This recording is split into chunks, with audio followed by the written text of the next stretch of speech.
কথায় আছে শেষ ভালো যার সব ভালো তার, সেই মনটেই যেন শেষ ম্যাচটা রাঙিয়ে গেলেন সাকিব আল হাসান। নারিনের 1 ওভারে 3-4 1 ছক্কার পাশাপাশি ইনিংস শেষ করলেন 9 বলে 26 রানে অপরাজিত থেকে। 2 সিজন পরে ফিরে কেমন পারফরমেন্স করলেন সাকিব সিপিএলে, চলুন জেনে নেওয়া যাক।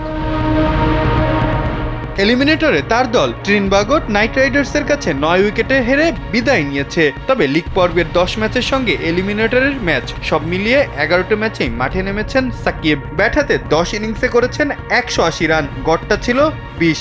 একটা মাত্র ফিফটি এলেও স্ট্রাইক রেটটা ছিল 138.46, যা তার সিপিএল এর ক্যারিয়ার গড় 116.51 থেকে ঢের বেশি। তবে 20 বা তার বেশি রান এসেছে মাত্র 3 ইনিংসে। Japan Bangladesh joint venture company JBS holdings limited. শুরুর দিকে ছিলেন ব্যর্থ, 16 বলে 11, 13 বলে 13, 13 বলে 7, 7 বলে 8। এমনই যখন ব্যাটিং ব্যর্থতা ছিল তখনই সেন্ট লুসিয়া কিংসের বিপক্ষে 20 বলে হাফ সেঞ্চুরি হাঁকিয়ে দ্রুততম একটা ইনিংসের স্বাদ দেন। স্ট্রাইক রেটটাও ছিল 234.61। সাকিব যেন জানান দেন এখনো ফুরিয়ে যাননি তিনি।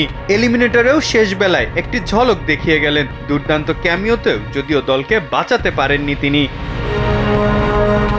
বল হাতে অবশ্য সাকিবকে খুব একটা ব্যবহার করা হয়নি। টুর্নামেন্টে বল করেছেন মাত্র 23 ওভার, উইকেট মাত্র 6টি, ইকোনমি 8.30। কেবলমাত্র 2 ম্যাচেই পূর্ণ বোলিং কোটায় বল করার সুযোগ পেয়েছেন। এলিমিনেটরেও ষষ্ঠ বোলার হিসাবেই আনা হয়েছিল তাকে। বিপরীতে টুর্নামেন্টের সর্বোচ্চ উইকেট শিকারী ইমরান তাহিরের সংগ্রহ যেখানে 18 উইকেট।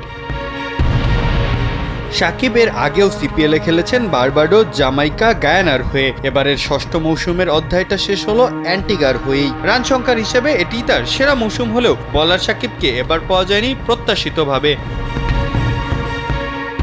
মাহফুজ আহমেদ, কালবেলা।